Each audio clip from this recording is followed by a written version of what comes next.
Okay, guys and girls,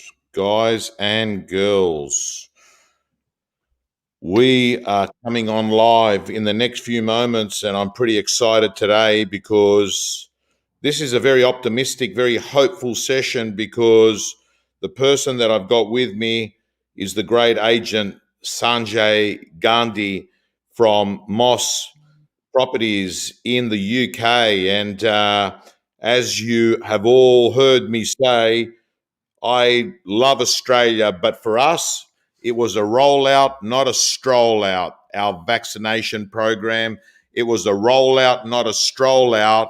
And I've been quietly been following what's been happening around the world in other countries. So as people are coming on LinkedIn, Facebook, Periscope, YouTube, I am letting you know the gentleman you're seeing on the screen with me is now in the UK. And we actually have people coming in from the UK as well, I notice here, Sanjay. So firstly, good morning, because I realise that in the UK, it is morning. What time is it there, Sanjay? It's 10:45 in the morning here, Tom. 10:45 a.m. on a Wednesday. Can I confirm it is Wednesday? Tuesday morning. On Tuesday. Yeah. Sorry, today's Tuesday here, isn't it? It is, Yeah. correct. Okay, so good evening, Jack. Good evening, New Zealand. Good to see you, Michael. Good to see everyone. The reason I've done this interview right now is that in Australia and New Zealand, we are in a lockdown. Melbourne, Sydney, New Zealand, Byron Bay's gone back into a snap lockdown. Also, Russell Jarvis from the UK has joined us as well. So, Sanjay, when was Freedom Day in the UK? Seems like ages ago, Tom. Now I think off the top of my head, 19th of July. So we're literally about 8 weeks since Freedom Day, and the world looks totally different. Especially with the fact I've just landed back from Spain, which is only a couple of hours. So you're traveling. Are you traveling to other countries now? You're allowed to fly to other countries. Yeah, I mean, to be fair, Tom, I've been quite lucky. Even through the pandemic, I managed to, travel. I was in Turkey, and also I've been to Spain a couple of times. And it just shows only a couple of hours away. Europe, Spain, at the moment for me, still seems a bit like you guys, about 6 months behind in terms of, a lot of the businesses are still closed. It feels like holidaying in off season. A lot of restaurants closed, and everywhere you go, you have to have your mask on. Whereas obviously Freedom Day in the UK, it feels totally different. It seems like we're getting back to normality. We don't have, we have a choice now. We don't have to wear a mask anywhere. It's, not mandatory. However, it is still advisable to wear it in confined spaces indoors. But certainly I've been to, Premiership football match only 3 or 4 weeks ago, 60 odd thousand there, no masks. So on the trains, people are wearing masks, some aren't wearing masks. So again, it's, not mandatory. And restaurants, hotels, everything's opened up. London a few weeks ago, I was like saying, where is everybody? And suddenly, in the last sort of 6, 7 weeks, a lot of tourism has started back into the UK. So life is looking really positive, looking good. We did have the Prime Minister on a few days ago talking about, because obviously for us in the UK, we're going to be going into our winter season in the next few weeks. And the concern with the government is the winter months, people are going to be more likely staying indoors and not opening windows and things because it's cold. That's when suddenly we could have an issue where the rates start climbing back up and the virus is at its best, indoors. So they've got a concern. They've already said they've got a plan A, B, and C, Tom. And plan A may be that they reintroduce masks as mandatory everywhere. And another part of the COVID is obviously a lot of companies have brought their employees back into offices. Not everybody, and also the regime is before everybody was expected to be sort of working 5 days in the office. A lot of companies now are saying, come and work a couple of days in the office. The rest of the time, we're happy for you to work remote. So the government have also announced that part of their new measures, if they bring them back in, they may ask people to work back from home again as remote working. So that's sort of the So, latest situation. Sanjay, you own a great real estate company in Doncaster. Mhm. I want to ask you, when buyers and vendors, do they wear masks now? Yeah, well, what we do, Tom, is basically we won't do any viewings without actually sending a pre-questionnaire for COVID. So we want to ask people and be transparent. You know, as a caring agent, we're making it very clear we want to protect our own teams and we want to protect our clients. So before any of these viewings or any, evaluations or anything takes place, we need to understand what is the situation of the viewers and the sellers, and we do that by sending a pre-questionnaire. And to be fair, everybody's been quite happy, satisfied. We've not really had any pushback of people saying, no, no, we don't want to do this. They understand that and respect that. Now, Sanjay, I want to just go over this very quickly. The stadiums are full of crowds with no masks. Mhm. Restaurants and pubs and clubs are people back there. Yeah, and they're back with a vengeance because as a country we saved 250 billion pounds during lockdown, and when the survey was done, where are the public going to spend all their money? The top two things were 25% of that 250 billion was going to be spent on restaurants, as in visiting them, and also the other 25% on holidays, because obviously people have been sick to death of being in their four walls in their homes. They want to get out and meet people. And incidentally, I'm holding my first mastermind in person with my group in London on Friday, and that's after 18 months, Tom. Okay, so Sanjay, the other thing I was going to ask you is what is the real estate market like in the UK at the moment, post Freedom Day? What's happening with the number of listings, and is there buyers? Right. So we've actually had I would say it's fair to say, a boom, Tom, during the pandemic. Most of the agents I talk to, including ourselves, everybody's talking about they've had one of the best years ever in real estate. So the property market here has been booming. It's also been assisted by the government relaxing stamp duty here for a period of months. That's now tapered off and finished. So the market here is actually starting to cool down. But a couple of the things that have happened that we've learned throughout the pandemic is people have realized, for me, the pandemic supercharged people's decisions, Tom. That's been one of the lessons learned, that people were dithering and thinking about doing things. The pandemic's actually supercharged their decision making process. So people are now upsizing, downsizing. And one of the biggest things from the COVID situation is, again, where I was talking about employees not working in offices, lots and lots of employees have moved from the big cities and moved into the countryside because remote working has now become more and more acceptable. And I think that, again, is going to be a big part of the future post COVID now. So, property prices, we've had an increase of around 10 to 12% across, a lot of the areas in the UK. Plenty of buyers, and as usual, not enough properties on the market. And every property coming to market, it's been about managing the seller's expectations because everybody believes their properties are worth, What a about lot more.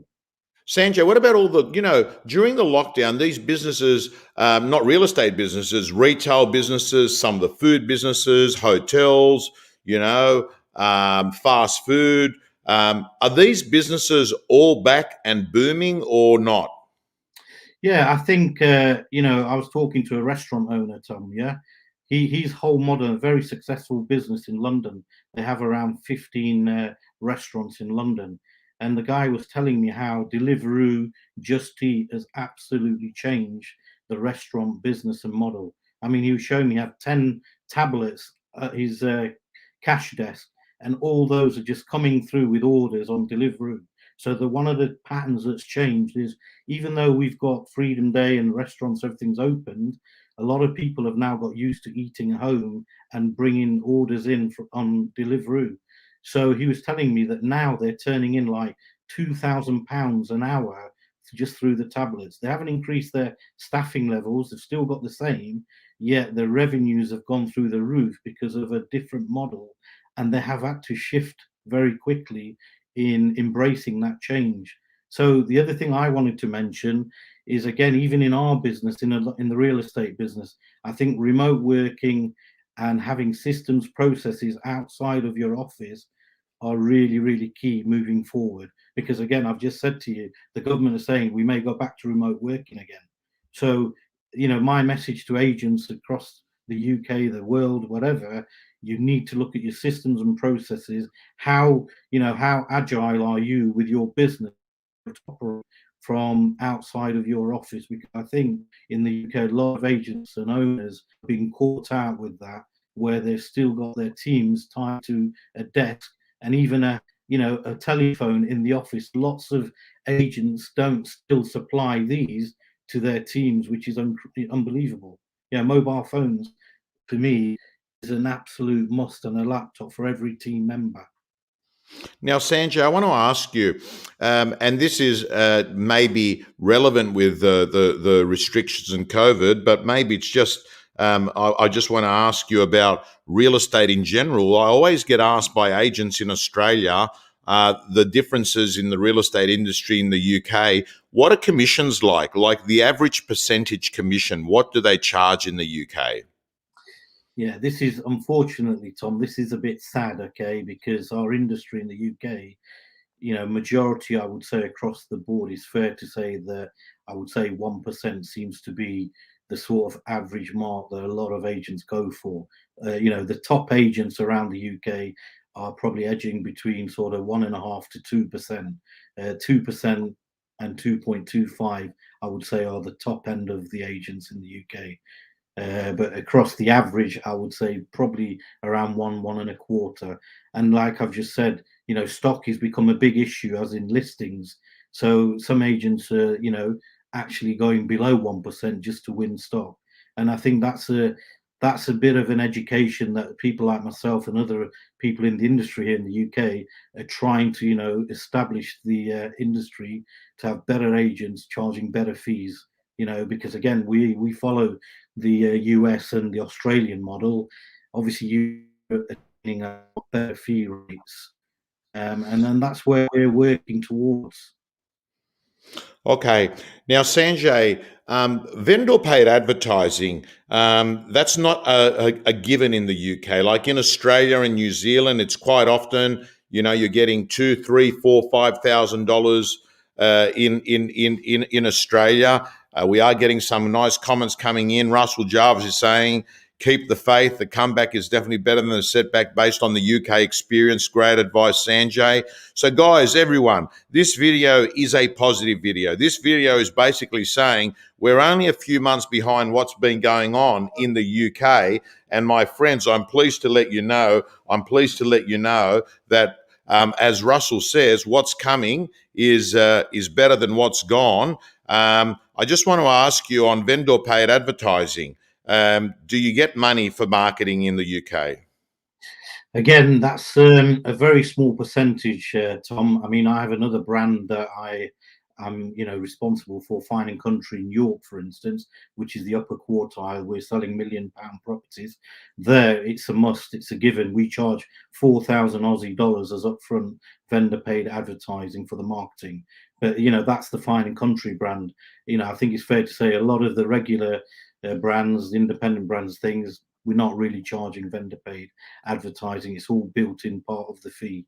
So we're still way behind, your model over in Australia. Now, in Australia, the main website we have is realestate.com.au. Can I ask you, in the UK, what's the main portals where people use to buy? Well, Rightmove is our main portal that has 85% of the agents on there and market share.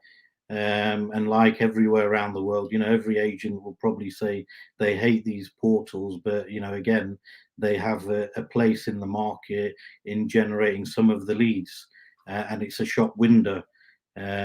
So that's all I can say to you. It's not, I don't think it's the be all and end all, because I certainly believe, for me personally, and also lots of other agents, social media and sort of, driving the traffic to your own sites is definitely the way forward, even though a lot of these portals will argue the opposite. Okay. David Giesenkamp's asking, are all team members required to be vaccinated? What are the laws there for your employees? Yeah, we haven't really got a mandatory dictate from the government in terms of, our teams need to be vaccinated. Now, for me, my team, most of them are in their mid-20s, and I'm fortunate they have all voluntarily accepted and taken, the vaccine, and they're double jabbed. But I think going forward, reading Lisa Novak's comment the other day after on your Sunday night rant, where she was saying that clients are asking if she's vaccinated. I think going forward, that is definitely going to be an issue.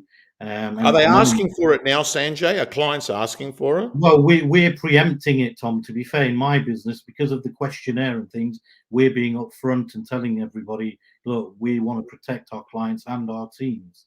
So I think that really, for me, it's a CEO decision within each business of how you want to play it. Yeah, it's going to be controversial, but the way that our country is going at the minute, we've got 65% of the country now double jabbed, and the way the government's going, they're making life very difficult for people that aren't jabbed. And that's just the way it's going to be. We've just opened up travel to the US yesterday. That's been announced from November that the UK will be able to travel to the US only for people that are double jabbed. So double jab is, whether you like it or not, going to be a passport to freedom even more. All right. Well, Sanjay, I'm looking forward to being part of your group on Friday. You're doing it at lunchtime, which will be 9:30 p.m. In Sydney. Moss Mentors is coming together after an 18-month COVID break, and I'm also looking forward to coming back to the UK on the 10th of June next year, which is my birthday, and that is the estimated day. Nothing has been locked in, but that's the day that most likely we're going to have the great event that I've spoken at a number of times, a great event that you put on there in the UK. It's a much smaller event than AREC, but it's an event that tries to get the best elements. And I look forward, and I'm going to be looking forward because I would have just finished hosting AREC, and I'll be coming over there with the best of the best to share with the great team in the UK. But I just want to thank you so much, Sanjay. I know that it's early there and you've got a business day ahead. I'm looking forward to it. To all our people that are watching this, I want you to, keep the faith, to understand. Can I just say to your viewers and listeners, Tom, right? You've got to be positive. Look, there is life after, COVID-19. And the way I'm seeing it now, my own view is, look, it's going to become like the flu. You're going to have to accept this thing's going to be with us for a long time. And over the period, people take flu jabs. You're going to have to take a COVID jab to just walk your way through it. I think the most important thing right now is, for the one message I can give to all your listeners and viewers, look after your clients. This is the most critical time to look after your clients. And the word I've always said to my team right now throughout the pandemic, use the word help. Get that word in every conversation, and also look after your teams, morning routines, mental well-being, really, really crucial in these last 18 months where, a lot of people have lost loved ones, a lot of different situations, a lot of things we can't control. But the one thing we can control is we can look after our teams, look after our clients, and emotional and help. Those are the things that are really critical right now, Tom. Absolutely. Because I'm telling you, guys and girls, the ones that have been talking to their clients, not too much commission breath, just letting them know it's business as usual in a very unusual way. And is there any help we can give you at this time? The people that have been having those kind of conversations during lockdown are the clients that are going to be called by their other agents that are going to be called by their clients after lockdown. That's exactly what's going to happen. And the one thing that stuck in my mind through COVID was your actual strap line, Tom. Okay. And that strap line was, be visible, don't be invisible. That's exactly right. This is not the time to become a ghost. This is the time to be over communicating. Sanjay, thank you so much. Sanjay, I look forward to speaking to you on Friday. Absolutely. I'll be on there. All righty. Thank you so much. Have a great one, and all the best to everybody. Stay well, stay safe, and see you all soon. Thank you so much. Sanjay, I'll talk to you on Friday. Signing off. Cheers. Bye.